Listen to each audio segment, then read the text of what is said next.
આ નવા આવાસ બદલ ખૂબ ખૂબ અભિનંદન આપું છું અને આ નવા આવાસ એ સરકારી આવાસ નહીં પરંતુ તમારા સપનાઓનું ઘર સમજીને આપ સૌ લોકો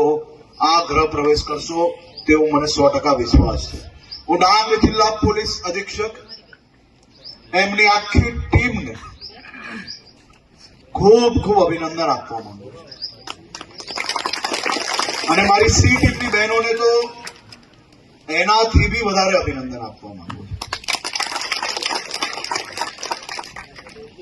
ગુજરાતનો એક નજરે જોઈએ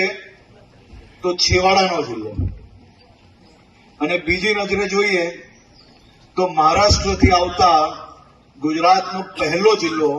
એવો આપણો ડાંગ જિલ્લાને ગર્વ અનુભવાય તે પ્રકારે ડાંગ જિલ્લા પોલીસ દ્વારા માત્ર ગુનેગારોને કંટ્રોલ કરવાનું જ નહીં પરંતુ સાથે સાથે સામાજિક દૂષણ બી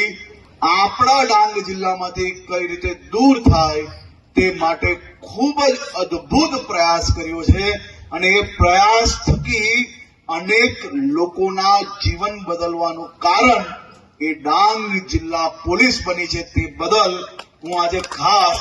આ લોકાર્પણ માટે નથી આવ્યો પરંતુ મારા મનમાં હતું કે ગુજરાતની પોલીસમાં આ 2-3 મહિનામાં કોઈ એક જિલ્લા દ્વારા સૌથી સારો સામાજિક વિષય ઉચક્યો હોય અને એ સામાજિક વિષયની અંદર માત્ર વિષય ઉભો કરવો, એ વિષય પર ફોટા પડાવવા એટલું જ નહીં પરંતુ એ વિષયના ઊંડાણ સુધી જવું, વિષયની અંદર બદલાવ લાવવો, અનેક પીડિતોને એ પીડામાંથી દૂર લાવવા, અનેક પીડિતોને એ સામાન્ય વ્યક્તિની જેમ જીવન જીવાડવા માટેનું સપનું જોવું અને એ સપનાને સાકાર કરવું, એ પોલીસનું નામ છે ડાંગ જિલ્લા પોલીસ.